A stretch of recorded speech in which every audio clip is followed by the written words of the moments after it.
کبھی بولنے والے مسلمان کو دہشت گرد کہا جاتا ہے، کبھی مدارس و مکاتب کو بند کرنے کی اپیل کی جاتی ہے، کبھی رجسٹریشن کی بات پیش کی جاتی ہے، کبھی مدارس کے سر پر یہ الزام تھوپا جاتا ہے کہ یہ جنگجو جہادی پیدا کرتے ہیں۔ غزے کے آج پوری دنیا میں مسلمان اور دینی مدارس پریشان حالات سے دوچار ہے۔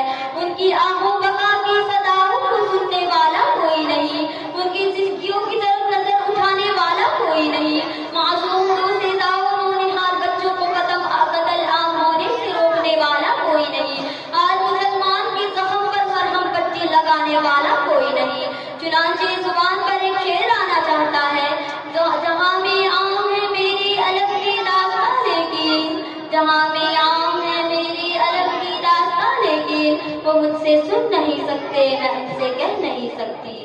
پیاری بہنوں، اس پررونق محفل میں مجھے یہ جائزہ لینا ہے کہ حقیقت میں دہشت گرد کون ہے، دہشت گردی کس کی دین ہے۔ آج عراق پر حملہ کیا گیا، وہاں کے مظلوم مسلمانوں پر بمباری ہوئی، ایسی بمباری جس سے وہاں کی فضا خاک آلودہ اور مسموم ہو چکی ہے، جس کے زہریلے پن سے کتنے لوگ داعی اجل کو لبیک کہنے پر مجبور ہو گئے ہیں۔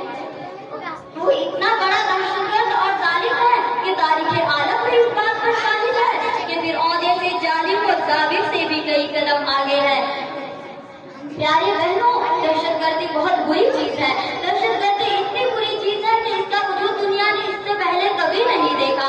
دہشت گردانہ حملہ جب ہوتے ہیں تو بچہ یتیم ہو جاتے ہیں، عورتیں بیوہ ہو جاتے ہیں، ملک لہو لہان ہو جاتے ہیں، ملک کی اقتصادی حالت برباد ہو جاتے ہیں۔ یہی امریکہ جس نے 1938 میں اسرائیلی جیسے ناجائز حکومت کو قائم کر کے فلسطین کے حقوق پر زبردستی دہشت گردانہ حملہ کیے، آخر میں ایسٹ انڈیا کمپنی کے ذریعے ہندوستان کو کھوکھلا کر دیا۔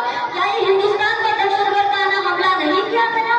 کیا ہندوستان پر قبضہ نہیں کیا گیا؟ کیا اشفاق اللہ خان کو پھانسی کے پھندے پر نہیں لٹکایا گیا؟ کیا رام پرساد بسمل کو پھانسی کی سزا نہیں دی گئی؟ پیارے بہنوں، ہندوستان ہمارا ملک ہے، اس ملک کے لیے ہم لڑ رہے ہیں تو آج دہشت گرد بن گئے ہیں۔ پیارے بہنوں، ایک بات سدا یاد رکھنا کہ دہشت گردی ظلم اور غرور کبھی بھی سدا کے لیے نہیں رہتا، بلکہ اس کی نشہ تھوڑی دیر کے لیے رہتا ہے، جیسا کہ فرعون کی نشہ کو توڑ دیا گیا، حامان شداد قارون کی مٹی میں ملا دیا گیا، نمرود کی خدائی کو پاش پاش کر دی گئی، اسی طرح کوئی بھی ظلم سدا کے لیے نہیں رہتا۔ کسی نے کیا خوب کہا ہے، کوئی بھی ظلم بہت دیر تک نہیں چلتا، کوئی بھی ظلم بہت دیر تک نہیں چلتا، تیرا غرور تجھے خاک میں ملا دے گا۔ فلک کا دھوکا سدا حلق میں آتا ہے، فلک کا دھوکا سدا